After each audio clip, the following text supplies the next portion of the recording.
첫 번째 주제입니다. 2019 중국 외자 철수 지속. 중국 경기에 대한 비관적 전망과 운영 비용의 상승으로 외자 철수가 지속되고 있습니다. 중국 제조업 도산과 내수 경기의 침체로 중국 내수 시장은 하이리스크, 로우 리턴 시장으로 인식되어지고 있습니다.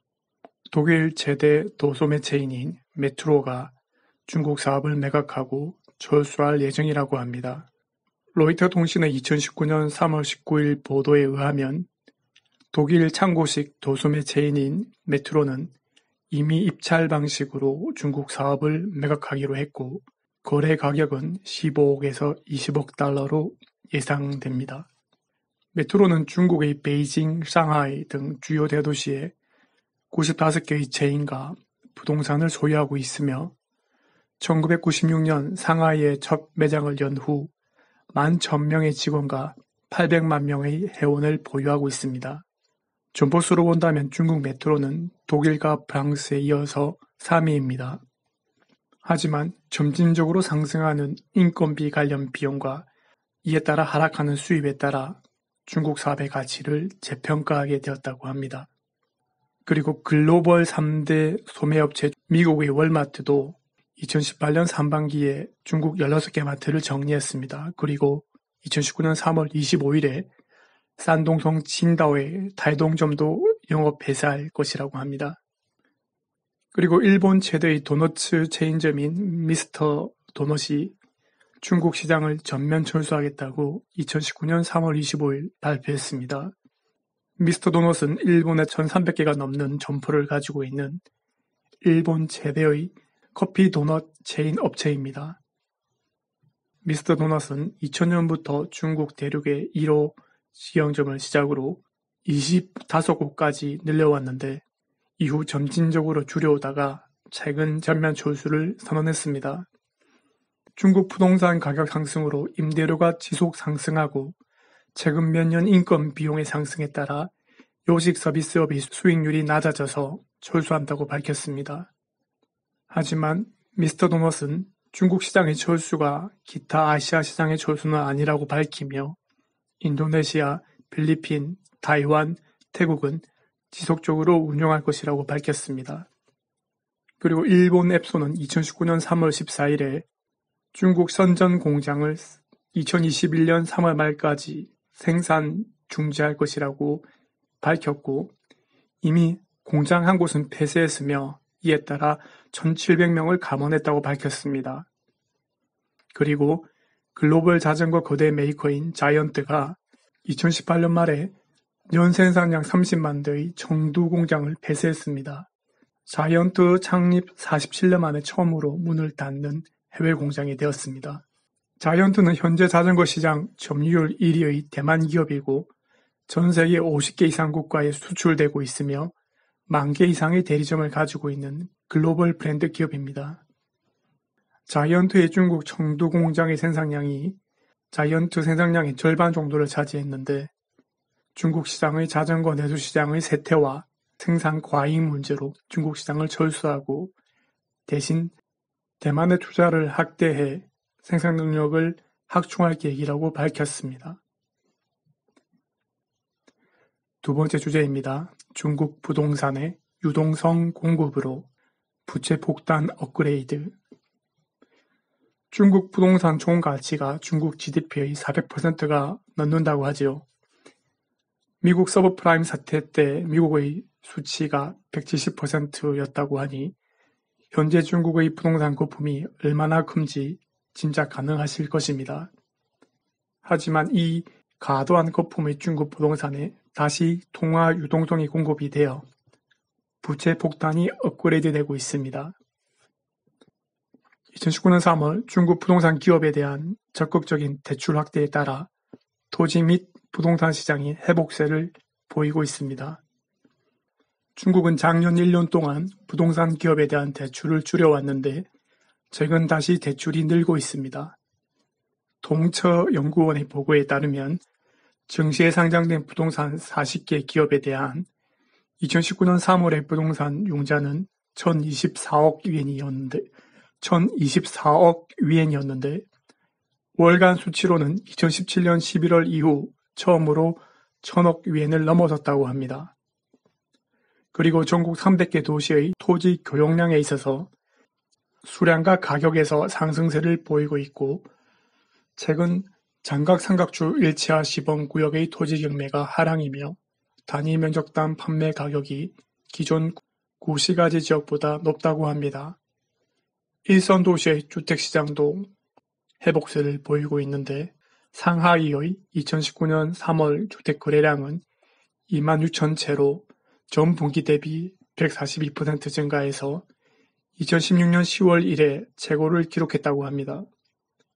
2019년 중국 정부는 기업의 과도한 부채와 유동성 긴축의 상호작용으로 인한 민스크 모멘트를 막기 위해 시장에 충분한 유동성을 공급하기 위해 노력하고 있습니다.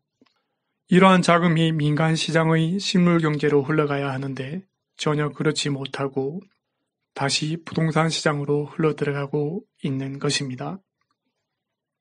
지금의 회복세는 부동산 가격의 하락을 막기 위해 지방정부가 부동산 완화 정책을 펴는 것을 중앙정부가 묵인해주고 있는 것에 불과합니다. 지방정부의 재정 수입 중 35%가 국유토지 사용 출항금이 차지하고 10%도 기타 부동산 관련 세금이 차지합니다.